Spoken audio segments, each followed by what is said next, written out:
Gus and Gwen, you are my entire world, and I love you.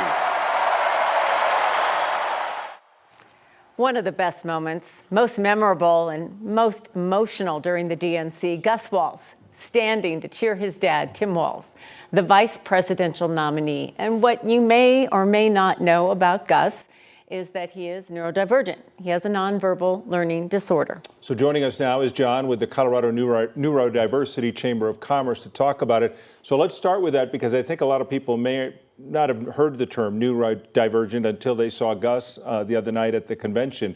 What is neurodivergence? Sure. It is an umbrella term for a set of conditions that may impact anywhere from 20 to 20% of the population, whether it's a person with ADD as myself, ADHD, autism, dyslexia, and a host of other disorders that are termed neurodiversity. And how does it present? I mean, we saw Gus's emotion come rushing out. Is that one presentation? That is one presentation. It's more obvious in some cases than others. It is a spectrum or a spectrum of conditions. It can manifest itself in dyslexia, those who have a hard time reading. And so there is a spectrum of conditions and characteristics that will place a person on the neurodivergent spectrum, if you will. And so many of these, it's just the brain develops slightly differently, right? I mean, and so the gifts and talents and maybe some things that don't come across just like everyone else, if you will. But at the same time, this triggered a lot of people saying awful things. But is this not a good thing to educate people? It is an opportunity, and so I tend to think of the cup as being half full. It's unfortunate that there was a negative reaction to Gus. However, it does give us an opportunity to speak on what is neurodiversity. So it does give us that opening to educate. What did it mean to you to watch it? You knew some of about his condition before you saw him react that night. I think everybody was impacted by it, even those people who may not have had any idea who Gus Walz was. But for you, you saw it as a really important night. Without a doubt. As a father first, as a human being, and it is importantly, not just being neurodivergent myself, I have a son who's on the autism spectrum and ADHD. And so to see that reaction so visceral, it really filled us with a lot of pride, and as I told some friends, I ran out of tissues because it was emotional in my house as well.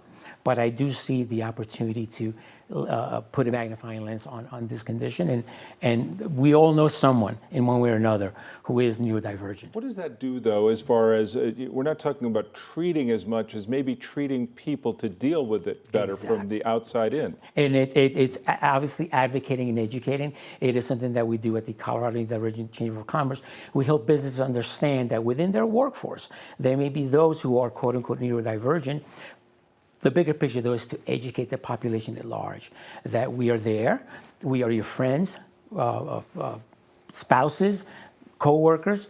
So educate people on neurodivergence and seeing the opportunity that we have to help those that are with those conditions to get to a better place. You probably offer a lot of good resources for people.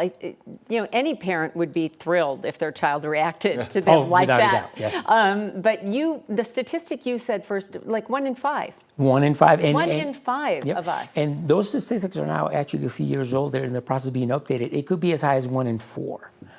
So we all know someone who is neurodiverse. This also makes it maybe easier or more common for people to diagnose it.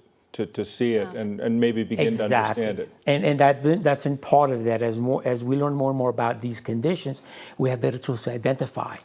Some people live a lifestyle like I did as well into adulthood, where I knew there was something not fitting in.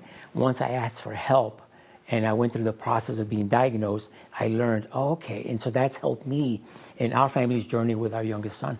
We didn't know there was a Neurodiversity Chamber of Commerce either. Yeah. Explain that a little. Tell us how that comes about and what it does. How can they find you? Sure. Anyone? Yeah, you can find us at cndcc.org.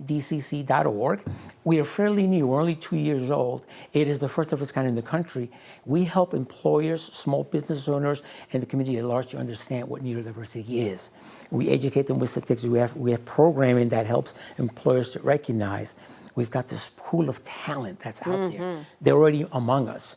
Now let's go ahead and give them the tools, the support, so they can become a better resource for us. Well, this is the brightest light that neurodivergence has seen with Gus Walz's appearance the other night, and the reaction, good and bad, but all of it, all that reaction brings light to it, and hopefully it's something that helps people continue to grow and get better at it and being around neurodivergence as well, and those who suffer from similar diseases, if you will, or conditions. Yeah. Conditions, yeah. Well, thank you for putting a light on it. We appreciate it. John, it's great to see you. Thank you. Great to meet you as well. Thank you for sharing that. Helped a lot.